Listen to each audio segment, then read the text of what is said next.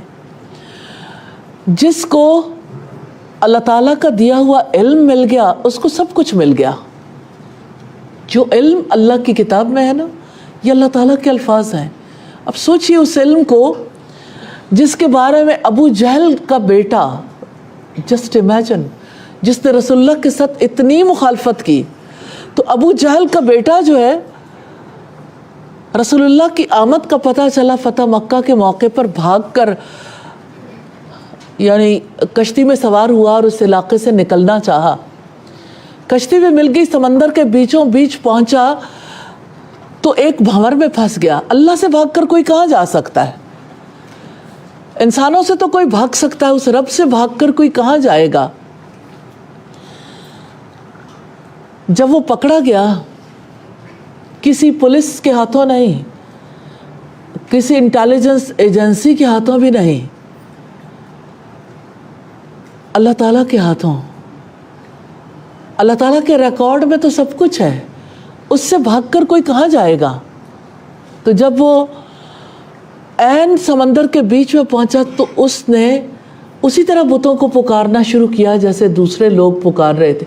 ہمارے یہاں بھی لوگ پکارتے ہیں، آپ نے بھی دیکھا ہوگا، کسی قبر سے دعائیں کرتے ہیں، کسی یعنی ایسی چیزوں سے سوال کیے جاتے ہیں. آپ اپنے ہمسایہ ملک میں دیکھیں، گائے کے پیچھے، بیل کے پیچھے قربان ہو جاتے ہیں اور 10 روپے کے خدا ریڈیو پہ بکتے ہیں.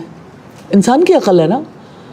اور جس وقت وہ خدا پرانا ہو جاتا ہے اس کو پھینک دیتے ہیں کوڑے کے ڈھیر پہ.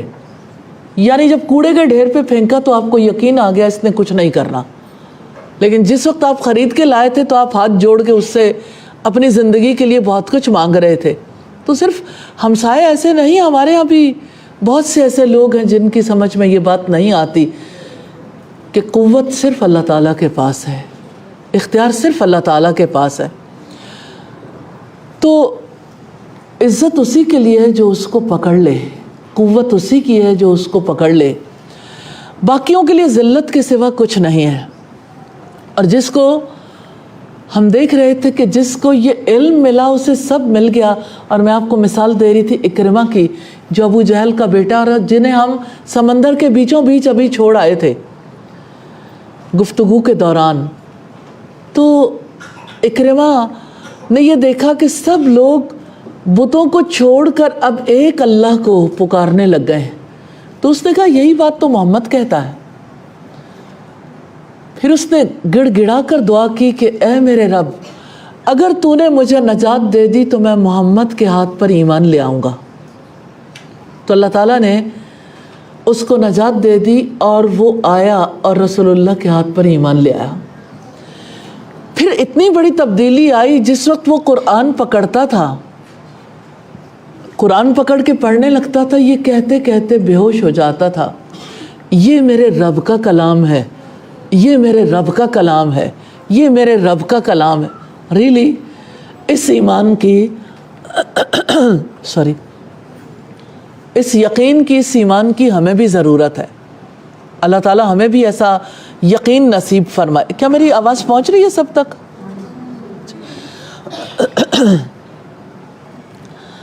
یاد رکھیے گا، جو شخص بھی قرآن کے علم سے محروم ہو گیا، جسے اللہ کی کتاب کا علم نہیں ملا، وہ ہر چیز سے محروم ہو گیا. بے شک دنیا میں اسے مال ملا ہوا ہے، دنیا میں اسے زندگی بھی ملی ہوئی ہے، اس کے پاس قوتیں، صلاحیتیں بھی ہیں، لیکن وہ لٹ گیا.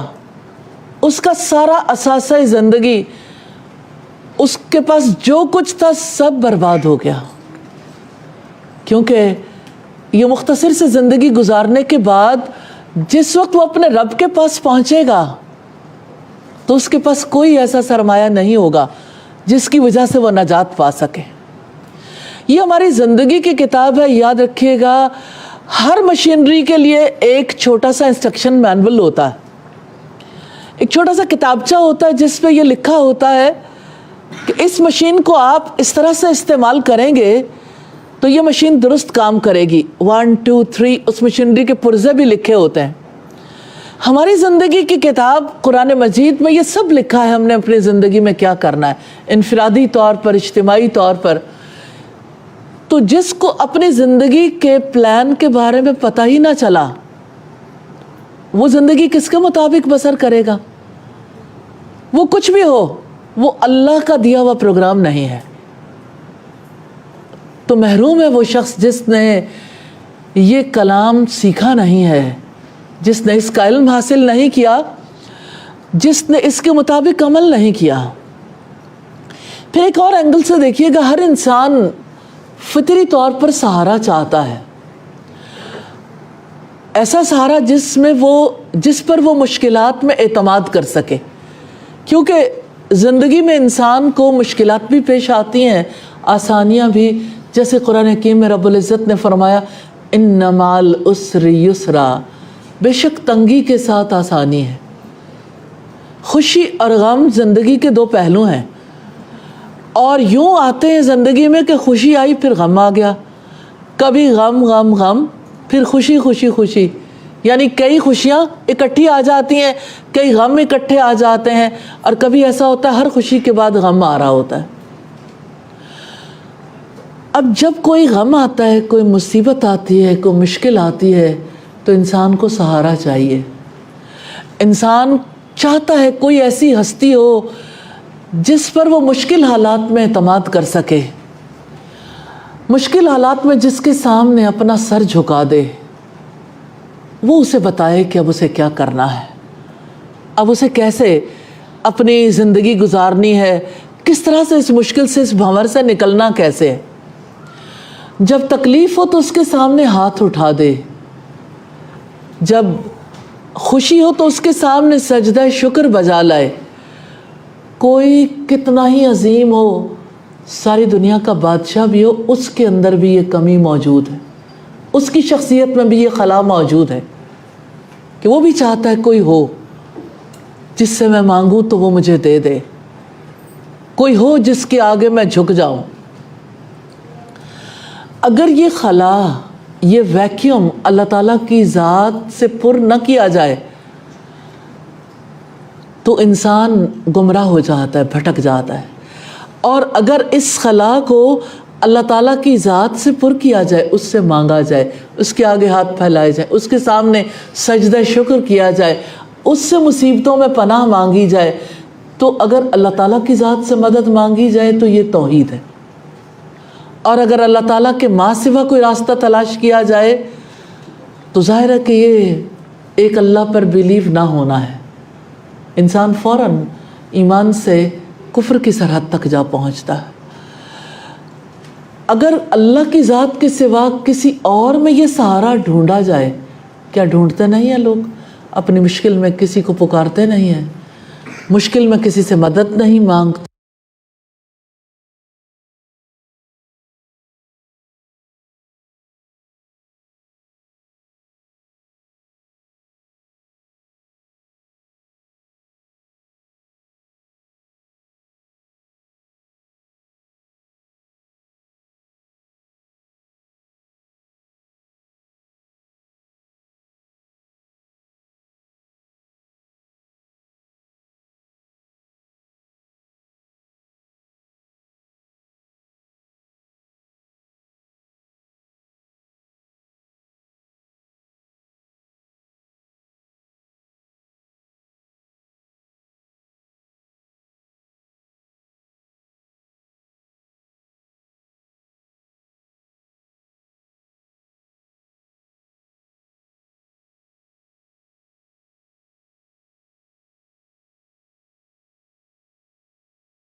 اگر اللہ کی ذات کے سوا کسی اور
ہنستا بستا ملک ہے، اس قدر زیادہ وہاں پہ یعنی اس ملک کے اندر لوگ ٹورزم بہت ہے، لوگ وہاں سیر کرنے کے لیے جاتے ہیں تو ان کی کمائی کا بہت بڑا سورس ہے. اب لوگ بھی وہاں نہیں جا رہے، مزید جو ہے نا وہ ڈاؤن فال کا شکار ہے. یہ اللہ کی کتاب ہمیں بتاتی ہے قوم زوال کا شکار کیسے، کس طرح سے کسی قوم کو عروج نصیب ہوتا ہے، زوال کیسے آتا ہے. کیونکہ قرآن میں قوموں کے عروج و زوال کی داستانیں ہیں. جب آپ پڑھیں گے تو آپ حیرت زدہ رہ جائیں گے. جتنا غور و فکر کریں گے آپ کو یہ باتیں سمجھ آنی شروع ہو جائیں گی. اور آپ سوچیں اللہ تعالیٰ اس کا علم صرف علماء کو دینا نہیں چاہتا، اللہ تعالیٰ یہ چاہتے ہیں ایک عام انسان کو بھی پتہ چلے کہ انسان کی اصل حقیقت کیا ہے، اس کو انفرادی طور پر کون سے اصول و ضوابط چاہیے اور قومیں کس طرح بنتی بگڑتی ہیں. ہر انسان کو پتہ ہونا چاہیے کیونکہ ہر انسان کا بیہیویئر قوم پر بھی اثر انداز ہوتا ہے. یہ وہ خود نہیں ہے. مثال کے طور پر دیکھیے، جب کسی علاقے میں جیسے گٹر بند ہو جاتے ہیں، اگر سارے علاقے کے لوگ اصول ضابطوں کی پابندی نہ کریں تو سارا علاقہ تکلیف کاٹتا ہے مشترکہ طور پر. لہٰذا اس علاقے کو ایجوکیٹ بھی کرتے ہیں، اس علاقے کے لیے حکومتیں آگے بڑھ کے انتظام بھی کرتی ہیں. بصورت دیگر وہ علاقے ڈوبے رہتے ہیں، گندگی کے ساتھ زندگی بسر کرتے رہتے ہیں. کیا آپ نہیں دیکھتے کہ کتنے ہی ایسے لوگ ہیں جو کوڑے کے ڈھیروں پر رہتے ہیں اور جہاں پہ نالیوں سے گندا پانی، طاقت زدہ پانی اکٹھا ہوتا ہے، اس کے ارد گرد رہتے ہیں. زندگی کے دن ان کے ایسے بھی گزرتے ہیں کہ جب لوگ اس بارے میں اللہ کے اصولوں کی پرواہ نہیں کرتے تو زندگیاں کیسے برباد ہو جاتی ہے. انسانوں نے جو اصول حفظان صحت کے لیے بنائے اور جس طرح سے انہیں یعنی اصولوں کی پاسداری کرنی چاہیے نہ کریں تو ساری سوسائٹی اکٹھے نقصان اٹھاتی ہے. تو یہ اللہ کی کتاب ہے جو انسانوں کو زندگی کے اصول بتاتی ہے. اچھا، اتنی عجیب بات ہے، اللہ تعالیٰ کے اصولوں کے مقابلے میں ذاتی اصول بنائے جاتے ہیں کہ میری زندگی کا یہ اصول ہے، اصول سے نہیں ہٹنا ہے. بھائی آپ کی زندگی کا یہ اصول کس نے بنا دیا؟ آپ نے خود بیٹھ کے بنا لیا، آپ کے رشتہ داروں نے بنا لیا، آپ نے مشترکہ طور پر برادری کے لوگوں نے بنا لیا. اگر وہ اصول اللہ کے اصولوں سے ٹکراتا ہے تو اس کا نقصان آپ کو بھی ہوگا، آپ کے اہل خاندان کو، آپ کے ملک کو بھی اس کا نقصان ہوگا. جیسے آپ دیکھیے مثال کے طور پر ہو سکتا ہے کہ آپ سود نہ لیتے ہیں لیکن پاکستان میں سودی نظام ہے.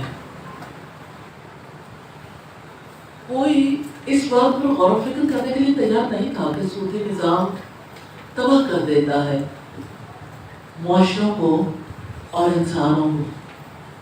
کیونکہ اللہ پاک نے اپنی کتاب میں فرمایا اب بھی جو سود کھانا نہ چھوڑے تو اللہ اور اس کے رسول کے ساتھ جنگ کے لیے تیار ہو جائے. اور اتنی سادہ سی بات اللہ تعالیٰ نے اپنی کتاب میں فرمائی، یمحق اللہ الربا ویربی الصدقات. اللہ تعالیٰ سود کا مٹ مار دیتا ہے. سودی معیشت برباد ہو گئی رہتی، وہ زوال پذیر ہوگی سود کی وجہ سے. جتنی سود کی شرح ہائی ہوگی مہنگائی ہوگی. تو سود کی وجہ سے جو نقصان ہے اس نقصان کو جب قومیں نہیں سمجھتی اور لوگ سودی کاروبار کرتے رہتے تو پورا معاشرہ نقصان ہوگا. اب دیکھیے پورا معاشرہ کیا مہنگائی کے شکار نہیں ہے؟ ایک غریب کا بچہ بھی پانی کی بوتل کے پیچھے بھی ٹیکس دے گا. اس نے اپنے بچے کو دودھ پلانا ہے، اس پر بھی وہ ٹیکس دے گا. اتنا ظلم کا نظام ہے دنیا میں. سیلز ٹیکس اللہ کے اصولوں کے خلاف ہے نا، لیکن پوری دنیا میں سیلز ٹیکس رائج ہے. ساری دنیا میں، صرف ہمارے ملک میں نہیں. لیکن دنیا جس طرف جائے گی ہم بھی اس طرف جائیں گے تو اللہ تعالیٰ کی ناراضگی ہم پر نہیں آئے گی. تو ہمارے پاس تو اللہ کی کتاب ہے، ان کے پاس تو اللہ کی کتاب نہیں ہے. اب سوچئے ایک غریب نے ایک چپاتی کھانی ہے، اس چپاتی پر بھی ٹیکس ہے. جو بریڈ کھائے گا اس بریڈ پر ٹیکس ہے، ایک انڈے پر بھی ٹیکس ہے. کون سی چیز ہے جس پر ٹیکس نہیں؟ ہر چیز پر ٹیکس، ٹیکس پر ٹیکس، ٹیکس پر ٹیکس ہوگا تو چیزیں مہنگی نہیں ہوگی. کتنا سادہ اصول ہے جو اللہ تعالیٰ نے اپنی کتاب میں دیا. رسول اللہ نے ہمیں بتایا تُخْذُوا مِنْ أَغْنِيَائِهِمْ وَتُرَدُّوا إِلَىٰ فُقَرَائِهِمْ. ان کے غنیوں سے لے لو اور ان کے غرباء تک لوٹا دو. تو یہ تو مالداروں پر لگنا چاہیے نا. ایک غریب پر کیسے ٹیکس لگا دیا کہ وہ جوتا پہننا چاہتا ہے تو جوتے پر بھی ٹیکس ہوگا. اس نے کوئی چیتھڑا پہننا ہے اس چیتھڑے پر بھی کسی نہ کسی نے ٹیکس پے کیا ہوا ہے. جس بستر پر وہ سوئے گا اس بستر پر بھی ٹیکس. یعنی کوئی چیز ایسی نہیں ہے جو ٹیکس سے خالی ہے. تو سوسائٹی کے اندر ایسے ظالمانہ اصول اور قاعدے اور قانون ہوں گے تو سارے لوگ اکٹھے سفر کریں گے, مہنگائی بھی ہوگی اور اس کے ساتھ ساتھ اللہ تعالیٰ کی طرف سے اور عذاب بھی آئیں گے.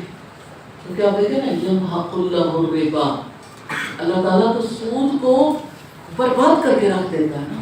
جہاں سود کھاتے ہیں لوگ وہاں پہ بربادی ہے, نسلوں کی بربادی ہے اور اشیاء خود و نوش کی بربادی ہے. کہیں سے تو کوئی سیدھا کام ہوگا ہی نہیں. یہ قرآن اللہ کا دستور ہے, اس میں اللہ تعالیٰ کے اصول ہیں. قرآن مجید اللہ تعالیٰ کی آواز ہے. Can you imagine? یہ الفاظ انسانوں کے الفاظ نہیں ہیں, یہ اللہ تعالیٰ کی آواز ہے جو سنائی نہیں دیتی. لیکن کتنا عجیب سلسلہ ہے, جو انسان اسے اپنی آواز میں پڑھنا چاہے اللہ تعالیٰ کی طرف سے اجازت, وہ پڑھے, وہ سنے, وہ سنائے. جس انسان کی آواز میں بھی اللہ کا کلام ہوگا وہ آواز اللہ تعالیٰ کی آواز ہے, وہ پکار اللہ تعالیٰ کی پکار ہے. قرآن مجید میں اللہ تعالیٰ کی طرف سے دی گئی ہدایات ہیں.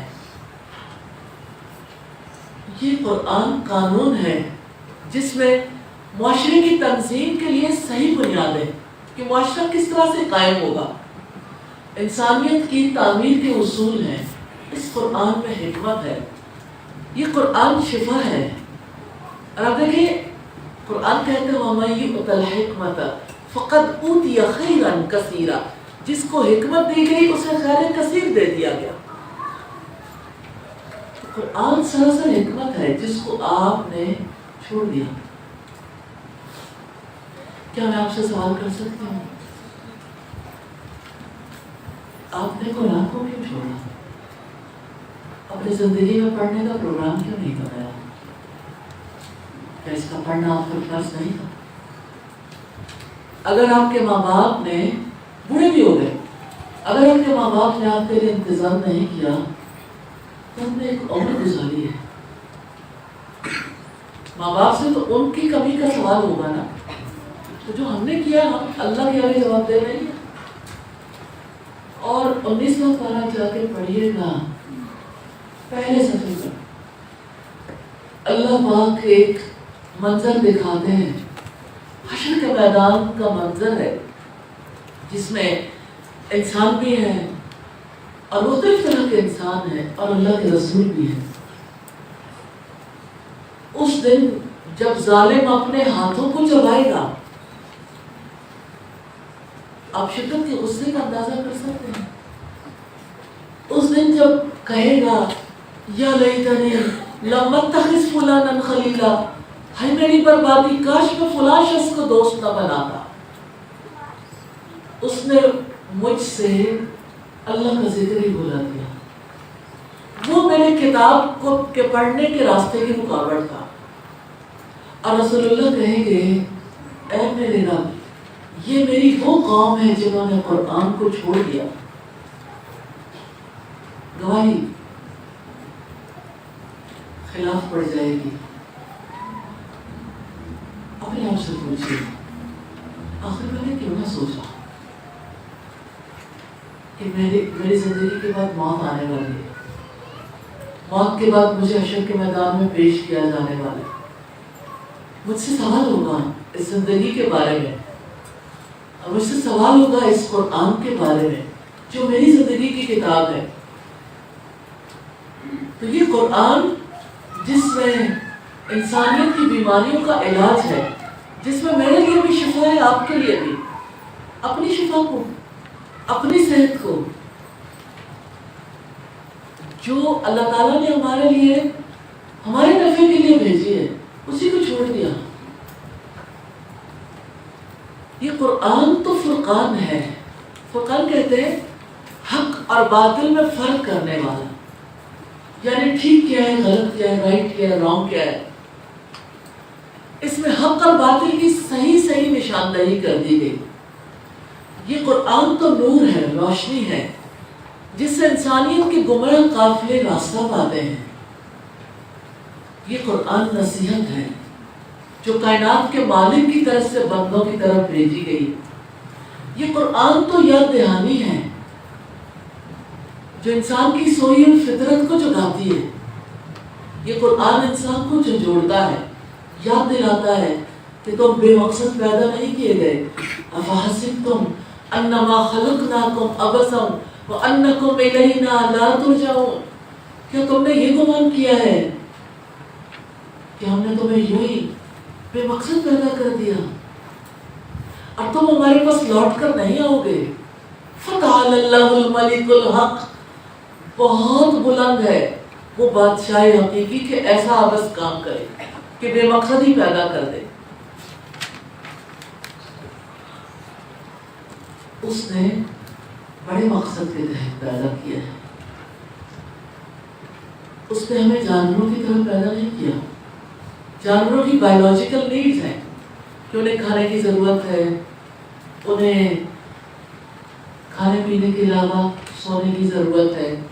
ظاہر ہے نیند کے بغیر جیسے انسان فریش نہیں ہوتا ایسے جانوروں کو بھی نیند کی ضرورت ہوتی ہے. انہیں بھی آرام کی ضرورت ہے. انہیں بھی یعنی اللہ تعالیٰ نے ان کے اندر بھی فطری جذبہ رکھا ہے، وہ بھی اولاد پیدا کرتے ہیں. تو یہ کام جو ہم کر رہے ہیں یہ تو سارے جانور کر رہے ہیں. کون سا جانور ہے جو یہ کام نہیں کرتا؟ پھر اتنا خوبصورت چہرہ لے کے، ایسا وجود لے کے جس کے پاس عقل ہے، ہم اپنے آپ کو اینیمل لیول پہ کیوں رکھے ہوئے؟ جانوروں کی سطح پہ کیوں رکھا کہ ہماری صرف بایولوجیکل نیڈز ہیں، ہماری صرف جسمانی ضروریات ہیں، ہمیں صرف بھوک لگتی ہے ہم کھاتے ہیں، پیاس لگے پیتے ہیں، اور اگر سیکس ڈیزائر ہو تو اس کو پورا کرتے ہیں، اپنے جیسی اولاد پیدا کرتے ہیں. یہ سارے کام تو جانور. آپ کسی کتے کو دیکھیں، بلی کو دیکھ لیں، آپ شیر کو دیکھیں، بکری کو دیکھ لیں، آپ کسی بھی جانور کو، اڑنے والے پرندوں کو دیکھیں، مچھلیوں کو دیکھیں، سب کے سب یہی کام کرتے ہیں. اللہ تعالیٰ نے انسان کو اپنے لیے پیدا کیا. انسان کو محض اپنی بایولوجیکل نیڈز پوری کرنے کے لیے پیدا نہیں کیا. دیکھیے میں سادہ سی ایگزامپل دیتی ہوں.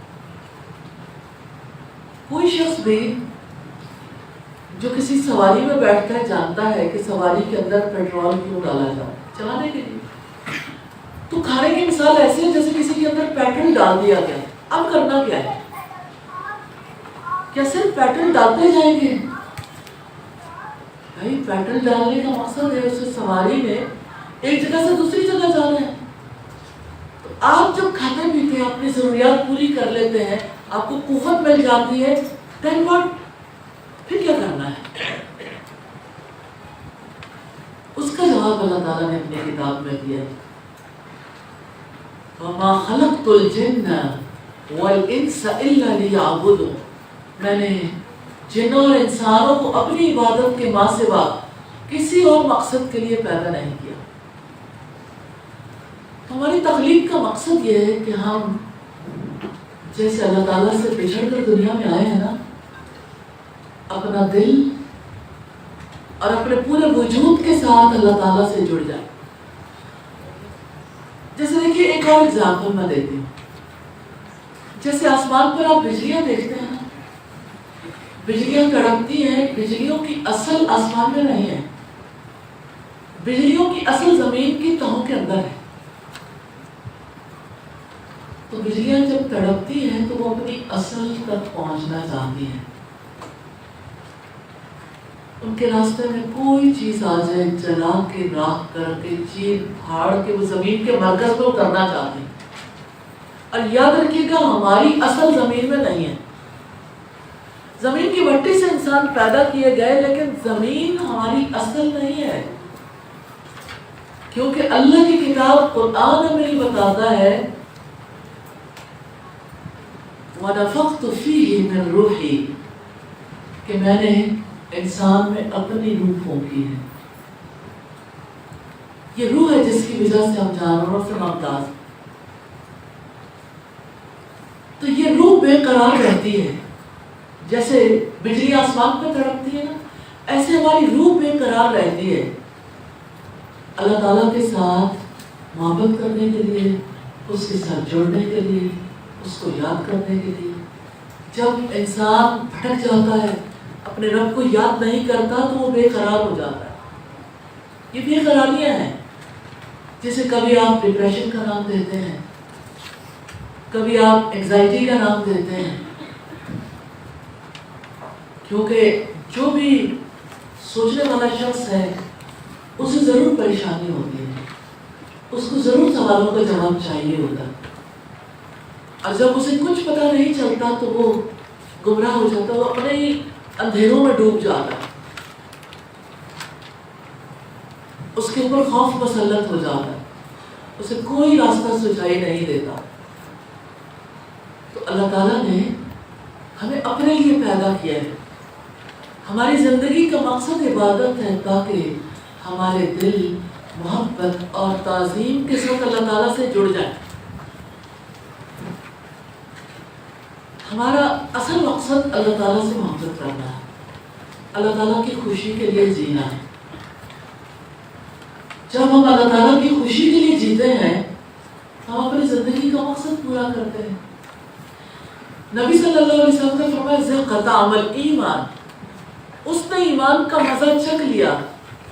من رضی باللہ ربا، جو اللہ کے رب ہونے پہ راضی ہو گیا، وبالاسلام دینا، اور اسلام کے دین ہونے پہ راضی ہو گیا، وبمحمد نبی رسول، اور محمد صلی اللہ علیہ وسلم کے نبی اور رسول ہونے پہ راضی ہو گیا. تو یہ جو اللہ کی رضا پہ راضی ہونا ہے یہ کوئی سادہ بات نہیں ہے. آپ کو کوئی بیماری آئے تو آپ اسے اللہ تعالیٰ کی جانب سے سمجھیں. ہمارے یہاں تو مائنڈ سیٹ ایسا ہے، جو ہی کسی کی بیماری کا پتہ چلتا ہے گلا خراب ہے، کیا کھایا تھا؟ کھٹا کھایا، ٹھنڈا کیا. اب وہ سارے لوگ کوشچنس ہی ایسے کرتے ہیں. پتہ لگتا ہے کہ اچھا کھٹے میں اتنی طاقت ہے کہ وہ کسی انسان کے گلے کو پکڑ سکتا ہے. نو ڈاؤٹ پکڑتا بھی ہے، لیکن وہی کھٹا 10 لوگوں نے کھایا، ایک پکڑا گیا. تو بھائی 9 لوگوں کو کھٹے نے کچھ نہیں کہا، ایک کیسے پکڑا گیا؟ تو انسان کو یہ سمجھ نہیں آتی کہ بیماری اللہ کی تقدیر سے ہے. جب وہ نہیں سمجھتا تو پھر راضی بھی نہیں ہوتا. پھر وہ کہتا ہے یہ بیماری مجھ پر کہاں سے آ گئی، پھر وہ صبر بھی نہیں کرتا. پھر بیماری کے بارے میں گھبراہٹ آتی ہے. آپ سوچیے کسی خاندان میں جب کسی کو کینسر ہو جاتا ہے تو اہل خاندان کو لگتا ہے سب کی موت واقع ہو گئی، کیونکہ اب کاروبار کیا، اب ہر چیز بک جائے گی اور علاج پھر بھی نہیں ہوگا، پھر بھی اس شخص نے دنیا سے چلے جانا.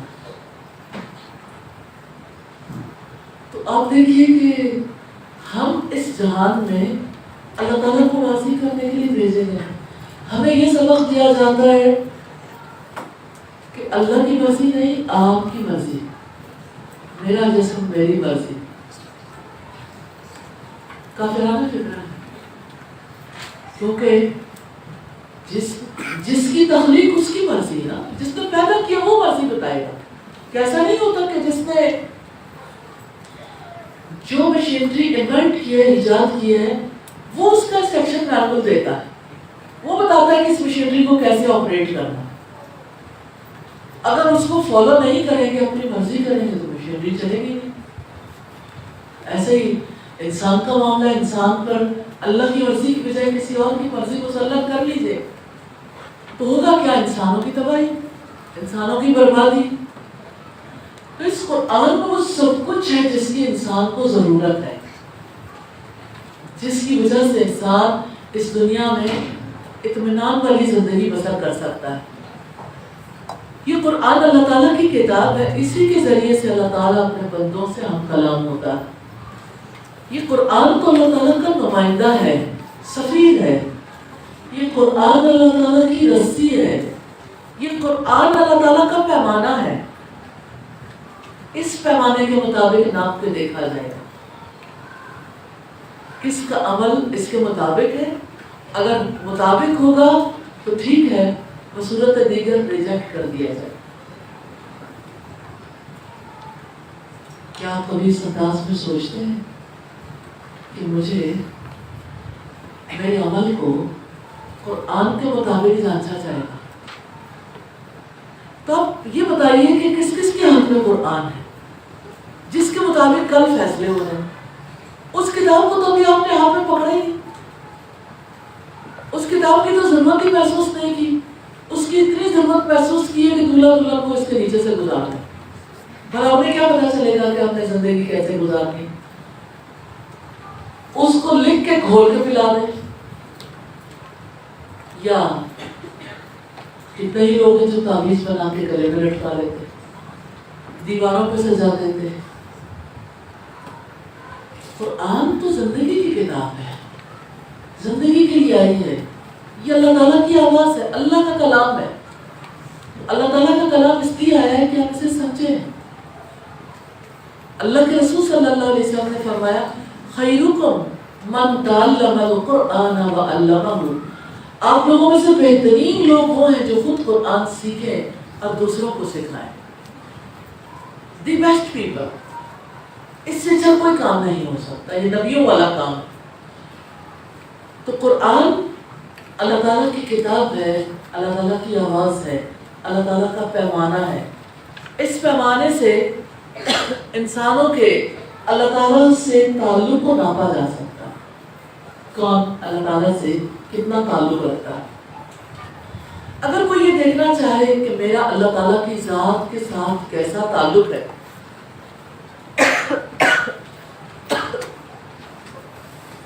اگر آپ یہ دیکھنا چاہتے ہیں تو آپ سمپلی سادہ طریقے سے اتنی بات دیکھ لیں، آپ کا قرآن سے کیسا تعلق ہے۔ That's it۔ اگر آپ کا قرآن سے علم کا کوئی تعلق نہیں، اس کا مطلب یہ کہ آپ کا اللہ تعالیٰ کی ذات سے کوئی تعلق نہیں۔ اگر آپ کا قرآن پر یعنی قرآن مجید کے احکامات پر عمل نہیں ہے تو دراصل آپ اللہ تعالیٰ کے احکامات پر، اللہ کی بات پر عمل نہیں کریں۔ قرآن کا جاننا، قرآن کا علم حاصل کرنا کتنا ضروری ہے، اس کا سمجھنا کتنا ناگزیر ہے۔ اپنے اندر سے خود کو ٹٹولیں، قرآن کہاں ہے؟ نبی صلی اللہ علیہ وسلم نے فرمایا جس کے سینے میں قرآن کا کچھ حصہ بھی محفوظ نہیں تو اس کی مثال آپ نے دی قلبی دل خرب، کہ وہ اجڑے ہوئے دیار کی طرح ہے، برباد ویران گھر، برباد شدہ تباہ شدہ کھنڈر ہے، جس کے اندر قرآن کا کچھ حصہ محفوظ نہیں ہے۔ جس کا قرآن سے تعلق ہے نا تو یہ اللہ تعالیٰ سے محبت کا، لگاؤ کا اظہار ہے۔ جس کا قرآن سے جتنا تعلق ہوگا اس کو اللہ تعالیٰ سے اتنا ہی لگاؤ ہوگا، اتنی ہی محبت ہوگی، اتنا ہی تعلق ہوگا۔ اگر قرآن مجید آپ کے لیے محبوب ترین کتاب ہے تو آپ جان لیں کہ آپ کو اللہ تعالیٰ سب سے زیادہ محبوب ہے۔ تو یہ محبوب صرف اتنا ہے، یعنی آپ سوچئے جس سے انسان محبت کرتا ہے اس کو پتھر کا سمجھتا ہے کہ پتھر اٹھائے۔ یہ دیکھیے جیسے یہ فرض کریں کہ آپ کا تعلق ہے کسی بھی چیز کے ساتھ، کسی انسان کے ساتھ، کسی ہستی کے ساتھ، تو یہ تعلق ایسا تھوڑی ہوتا ہے گنگا تعلق ہو، بہرا تعلق ہو کہ آپ کہیں کہ مجھے بڑی محبت ہے، آپ اٹھائیں، چوم لیں اور رکھ دیں۔ اس کتاب کے اندر آپ کے لیے پیغامات ہیں، آپ میں سے کون پیغام کو نہیں سمجھتا؟ جب کوئی میسج آتا ہے تو آپ اس میسج کو کیا کرتے ہیں؟ گھول کے پی لیتے ہیں؟ ذرا پی کے دیکھیں موبائل پہ آیا ہوا میسج کیسے پیے گے؟ اس کو اٹھا کے دیوار پہ لگاتے، گلے میں ڈال دیں. یہ حال ہے ہمارا اللہ تعالیٰ کے پیغام کے ساتھ. جس طرح اللہ تعالیٰ کو ہم قرآن مجید کے سوا کہیں سے نہیں پا سکتے، اسی طرح یہ بھی ممکن نہیں ہے کہ اللہ تعالیٰ کو پانے کے بعد قرآن مجید سے زیادہ کوئی چیز ہمیں محبوب ہو جائے. سوال ہی پیدا کرتا. اب میں آپ لوگوں سے بھی کہنا چاہتی ہوں، اپنے اندر سے اللہ تعالیٰ کی محبت کو ٹٹولیں. بے شک قرآن کسی کے ہاتھ میں ہو، وہ 6 گھنٹے 12 گھنٹے اسے پڑھتا، لیکن ضروری نہیں ہے کہ اس کو پڑھ کر اپنے رب کی محبت مل جائے. آپ کا ارادہ ہے نا، آپ کس ارادے کے ساتھ اللہ کی کتاب کو پڑھتے ہیں؟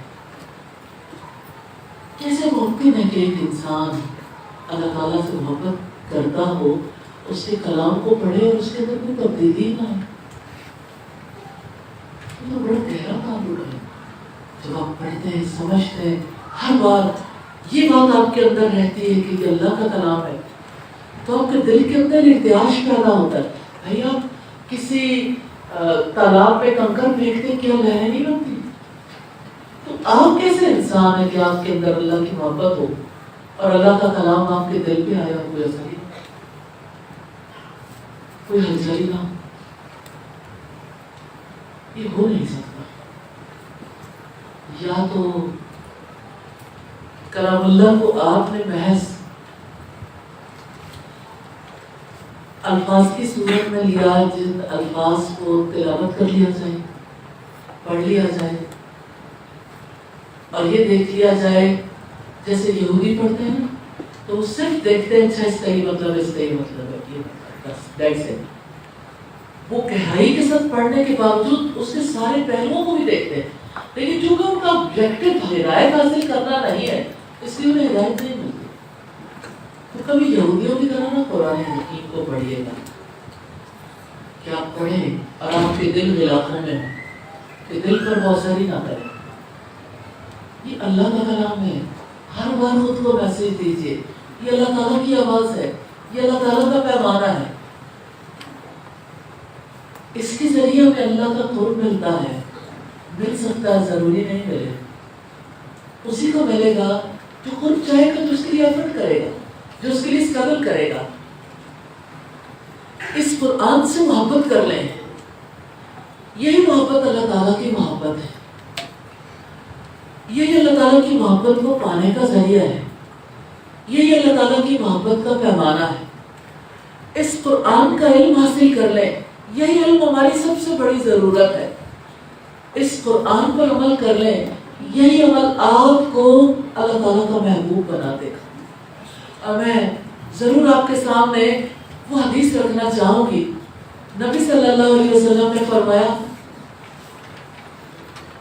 اللہ تعالیٰ جب کسی بندے سے محبت کرتے ہیں تو جبریل علیہ السلام کو بلاتے ہیں اور انہیں کہتے ہیں میں فلاں بندے سے محبت کرتا ہوں، آپ بھی اس سے محبت کرو. تو جبریل علیہ السلام بھی اس بندے سے محبت کرنے لگ جاتے ہیں. کیا آپ نے کبھی سوچا کہ آپ نے بھی جبریل علیہ السلام کی محبت حاصل کر لی؟ یعنی اللہ تعالیٰ کی محبت کے ساتھ اللہ نے محبت کر لی، اللہ سبحانہ و تعالیٰ نے محبت کر لی، تو سبھی محبت کریں گے. پھر جبریل علیہ السلام آسمان والوں میں منادی کرتے ہیں، اللہ تعالیٰ فلاں بندے سے محبت کرتے ہیں، آپ بھی محبت کریں. تو سب آسمان والے اس سے محبت کرنے لگ جاتے ہیں. اب آپ سوچیں زمین والے بندے کو کچھ پتا نہیں کہ پورے آسمان والے اس پر فدا ہیں، سارے آسمان والے محبت کرتے ہیں. اس بندے کو تب پتا چلتا ہے کہ آسمان والے محبت کرتے ہیں، کہ آسمان سے ندا آتی ہے، پھر اللہ کے بندے جو زمین میں ہیں وہ بھی محبت کرنے لگ جاتے ہیں.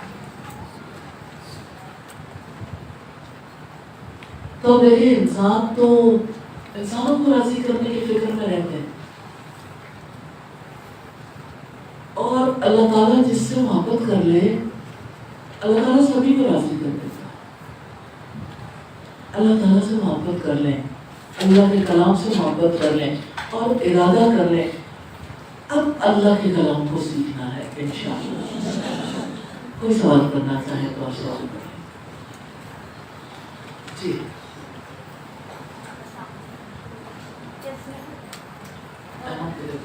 ہمارے ملک میں جو حالات ہو رہے ہیں سودی نظام سے لیتے اور اس میں ہمارا کوئی مدخل نہیں ہے، تو ایسے میں ہمارا کیا کردار ہونا چاہیے کہ ہم لوگ اللہ تعالیٰ کے عذاب سے بچ سکیں؟ آخری بات کیا تھی؟ ایسے میں ہمارا کیا کردار ہونا چاہیے؟ کیا ہم لوگ ایسا طریقہ ہمارے اختیار کریں کہ ہم یہ سودی نظام سے بچ سکیں اور اللہ تعالیٰ کے غضب سے بچ سکیں؟ کیونکہ ہمارا ملک تو اور ہمارے جو حکمران ہیں وہ تو اس سود میں اس حد تک انوالو ہو چکے ہیں، اور جبکہ ہم لوگ ایسا چاہتے بھی نہیں ہیں. لیکن ہم لوگ کیا آپ کو پتہ ہے کہ ہمارے یہاں عدالت کے تحت سود کے خلاف فیصلہ ہو چکا ہے. اب وہ پریکٹیکلی کس طرح سے پاسبل ہوگا اس کے لیے یعنی نیچرلی ابھی ٹائم لگے گا. اگر یہ فائنل ہو گیا، اس کی اپروول ہو گئی فائنل، لیکن عدالت نے فیصلہ دے دیا. اللہ کی عدالت کا فیصلہ تو ازل سے موجود ہے. ہمارا کام یہ سب سے پہلے تو یہ ہے کہ خود کو سب سے پہلے اپنی ذات کی ذمہ داری، پہلے خود کو اس چیز سے نکالنے کے لیے ایفرٹ کرنی چاہیے. پھر جو یعنی اپنے ارد گرد والے ہیں ان کو اس سے نکالنے کی کوشش کرنی چاہیے. اور آپ دیکھیں کہ جب سب لوگ سود سے نکلنا چاہیں گے تو نظام خود بخود ہلتا ہے. اور باقی یہ کہ جو یعنی صاحب علم ہے اور صاحب عمل ہے ان کو بھی کوشش کرنی چاہیے کہ اس نظام کی تبدیلی کے لیے اپنی تمام تر کوششیں کریں. اور اللہ تعالیٰ کی رحمت سے ہو جاتا ہے، لیکن ہم پر سب سے پہلے اپنی ذات کی ذمہ داری، کم از کم اس ذمہ داری کو ضرور پورا کریں. جی پلیز. مائک دیجیے گا. میرا بھی اسی سلسلے میں کوشچن ہے کہ ہم سودی نظام کا ایک جنرلائز حصہ بن چکے ہیں. ہماری سیلری بینک میں آتی ہے، بل پے کرتے ہیں، یہ سب کچھ ہم بینک کے ذریعے کر رہے ہیں، تو ہم اس سے الگ تو ہو نہیں سکتے. ہمارے لیے بڑا مشکل ہے سروائیول. تو بینک والوں کبھی نہیں کہنی چاہیے. آخری بات یہ کہ بینک والوں کو کہنا چاہیے کہ آپ کا اکاؤنٹ جو ہے جس میں سیلری پروفٹ اینڈ لاس ہے، تو ہم اس میں سے بھی اس کے ساتھ بھی چل رہے ہیں. دیکھیے سودی نظام کے تحت بینک چل رہے ہیں، کرنٹ اکاؤنٹ موجود ہے. اچھا اب آپ کہتے ہیں کہ ہماری جو پروفٹ اینڈ لاس شیئرنگ کے ساتھ چل رہے ہیں اب وہاں سے نکال کے اپنے کرنٹ اکاؤنٹ میں ڈالیں، ڈیفیکلٹ نہیں ہے. اچھا آپ کا جو پروویڈنٹ فنڈ ہے یا آپ کے باقی جو آپ کی یعنی کوئی بھی جو گورنمنٹ کی طرف سے مراد ہیں، اب اس معاملے میں آپ کو بالکل کلیئرٹی ہوتی ہے کہ آپ کا کتنا حصہ جو ہے وہ سود کا ہے اور کتنا حصہ جو ہے وہ کس طرح سے دیا جا رہا ہے. آپ اس بارے میں یعنی آپ کو ایون یعنی سود سے بھی اٹھا کے دے دی جائے گا تو وہ آپ کا فالٹ نہیں ہے، وہ آپ کا فالٹ نہیں ہے. یہ پورا نظام ہے نا، سسٹم ہے، سسٹم بدلے گا. لیکن جہاں تک آپ بچ سکتے ہیں، آپ کو پتا ہے کہ یہ چیز جو ہے وہ یعنی حرام کے دائرے میں آتی ہے، وہاں سے بچ جائیں. جتنا آپ کر سکتے ہیں، جیسے قرآن حکیم میں آتا ہے فاتقوا اللہ ما استطعتم، اللہ کا تقوی اختیار کرو جتنی تم استطاعت رکھتے ہو. تو جتنا استطاعت رکھتے ہو اتنا بچنے کی کوشش ضرور کرنی چاہیے. اللہ تعالیٰ ہمیں توفیق دے. جی کوئی اور بات کرنا چاہے؟ جی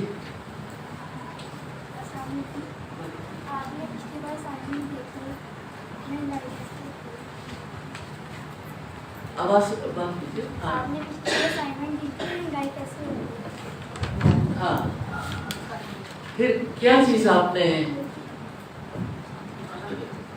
جی پھر کیا چیز آپ نے جانی، کچھ لکھا ہے آپ نے؟ ہاں جی بتائیے. چلیں زبانی بتا دیں، اس کا پورا صفحہ تو پڑھنا بڑا مشکل ہے، ٹائم ختم ہو چکا. آپ یہ بتا دیجیے کہ کیا اسباب ہے. ہاں